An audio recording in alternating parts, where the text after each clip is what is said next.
Sedimentary Rock Lab. Sedimentary rocks are formed from an accumulation of sediments at or near Earth's surface. Remember, they're always by water too. Typically, the individual characteristics of sediments and method of lithification determine the classification. Some sedimentary rocks are formed chemically or can be composed of former living things, of which I do have one of those, and it is pretty cool to see. So make sure you do your vocabulary. And then the procedure says for each unknown sedimentary rocks, identify the key observable characteristics. Determine the name of the sedimentary rock based on the observed characteristics and the Earth Science reference table. So make sure you have your reference table out and opened up to page 6. This top chart is what you're going to need. I will leave mine out so that we can refer to it as we go along. So the next page on your lab, you're going to go through each one of the steps for these rocks. So make sure you label over on the side. This first one is rock 1. I'll make sure I write that on your lab. So if we look at rock 1, we're going to see if it's clastic or if it's crystalline. So I'll put it up nice and close. Now look at that big, nice rounded fragment here. Nice rounded fragments all through there. They're all different sizes. Okay, so I would say we agree that it is going to be clastic. So we'll mark that off on our lab. Now, what are the sizes like? Are they various sizes? Is there big, all small? So this one to me looks like it's various sizes because you got a big piece right here and then you got little ones all around there. So we're going to write various sizes. We'll put a check. And observations, we can say that we see some rounded fragments. Rounded fragments. Okay, so if I look in my reference tables, and I know that it was cemented together because I saw all of those pieces that were kind of compressed together. So that's going to dwindle it down to this section right here, my clastic rocks. So if I look, my first one, the green size, pebbles, cobbles, and or boulders embedded in sand, silt, or clay, that's what this looks like. All different sizes put together. And if we look here, that gave us 2 choices. We have rounded fragments or angular fragments. And we already said that they look rounded, so that's going to leave us with conglomerate. So that's what I would write down for my rock name. And then for the method of lithification, it could be one of 2 ways. It could have been this burial and compaction, or it could have been burial and cementation. If you choose either one, that's fine. So then you're going to write down conglomerate right here. Okay, so that was rock 1. Let's look at rock 2.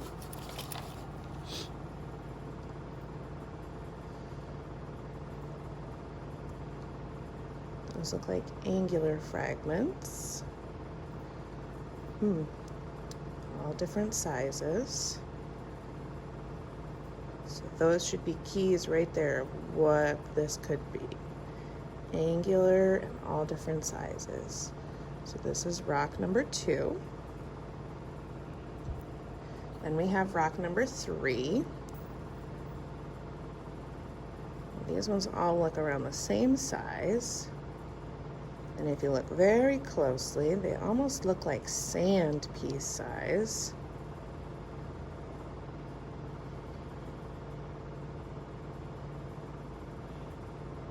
Okay, this is rock number 3. Moving on to rock number 4.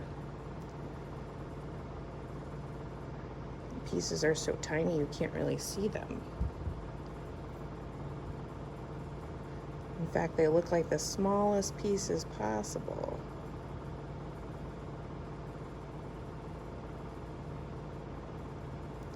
So this is rock number 4. And then we have rock number 5.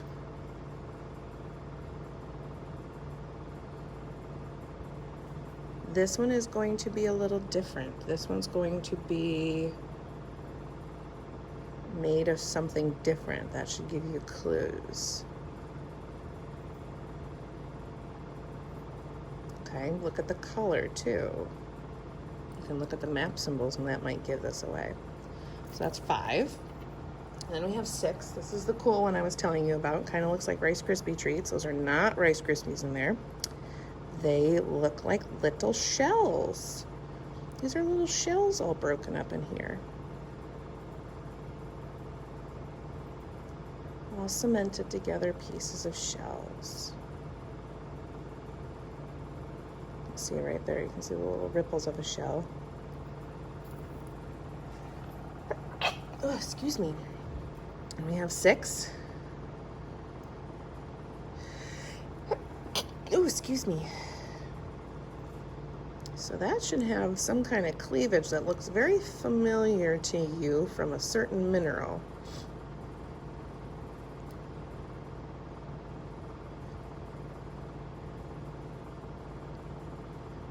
Okay, so that was 7, and then we have 8, which I don't have a tag for 8, but here we go. And this is very soft, like I can scratch it with my fingernail and it comes off on my fingernail. Okay, so this is very soft. So the mineral might help you with this one, what this could be.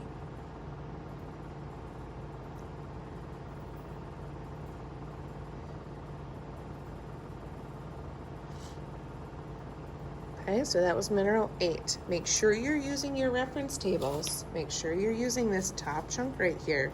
Remember, you can determine if it's clastic, if they look like fragments cemented together, or if it's crystalline or a precipitate or evaporate. That's going to be in this section right here. We do have one of these bioclastic. We do have another one of these bioclastics in here. In fact, 4 of the rocks that we just went over are in this section. Okay, that was our Sedimentary Rock Lab.